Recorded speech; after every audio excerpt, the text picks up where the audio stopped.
High Commissioner, welcome to London. Thank you. A city you're not a stranger to. I know you spent the last couple of days at Ditchley Park in Oxfordshire in a UK-Australia security dialogue, and one which is focused on our common interests with regard to Asia. How important do you see the role of Britain now in that region? Well, I think Britain is becoming increasingly important. You know, I think perhaps the defining point was the Hong Kong handover in the middle of 1997, and after that British government started to think, well, that's sort of the final withdrawal from Asia. Now they've moved into a new phase, and I certainly think under the Cameron administration there's a revitalisation of British interest in Asia, and I know from talking to the opposition here that that's pretty much bipartisan.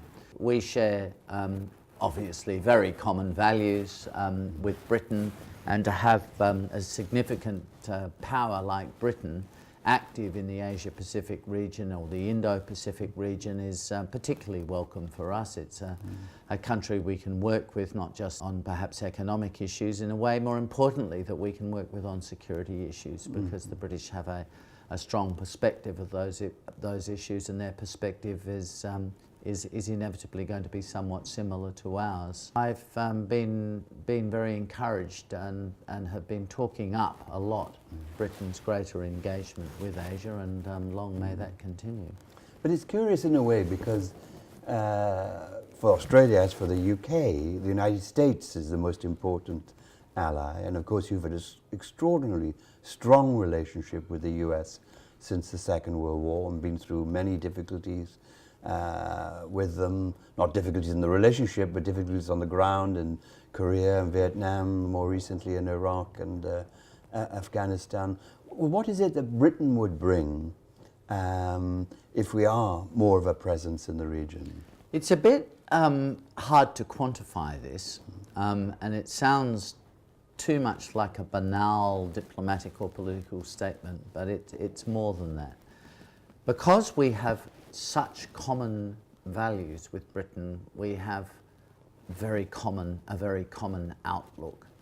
And therefore, if our outlook is supplemented from our perspective by a country like Britain, you know, that adds a lot more weight in terms of the Asia-Pacific region. So, you know, we have some concerns about recent incidents in the South China Sea and in the East China Sea, and if a country like Britain speaks up on these things and reinforces some of our messages, and of course the American message, then frankly this is very helpful to us. Britain still is a very powerful country.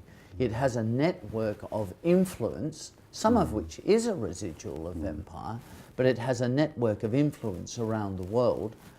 It's the fifth biggest economy in the world. It's a P5 country. It has a veto in the Security Council of the United Nations. This is a very powerful country. People listen to Britain. People take Britain seriously. A British view is a view to think about. And that's as true in Asia as it is in other parts of the world. They might not always agree. I'm sure they won't. But the fact of Britain intervening, expressing a view, arguing a case, showing an interest, British ministers turning up on the spot in Asian capitals, articulating arguments. I wouldn't underestimate the impact that could have, and I think it's too easy to underestimate the power of Britain, some of that soft power actually, but the power of Britain is quite considerable in the world. I mean, all Brits know about NATO, the alliance that binds us with the United States, Canada, and so many of our European friends and colleagues. Now, I suspect that very few know about the FPDA, the Five Power Defence Agreement, which of course is an agreement we have with you, with our New Zealand friends, but also Singapore and Malaysia.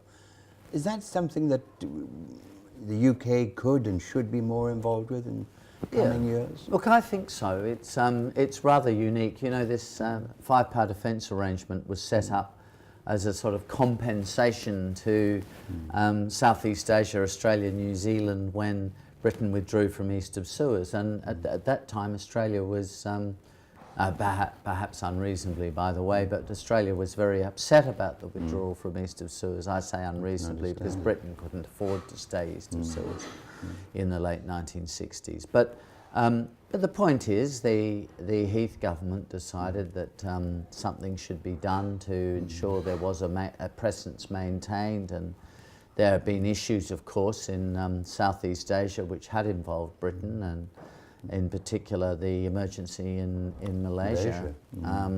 During the 1950s. I mean, these things were fresh in people's minds at that time. So Britain had been fighting a war on the Malay Peninsula in the 1950s. It's easy to forget that. Yes. So I think initially it gave all of those countries, those other 4 countries, a degree of reassurance. It's kind of trotted along, but mainly with minimal British involvement. But I think now the British government is showing a greater interest in it. And it is an entree, if you like, for Britain to play, it's only going to be a marginally so, but a heightened role in the security architecture of Southeast Asia. So we would encourage Britain to play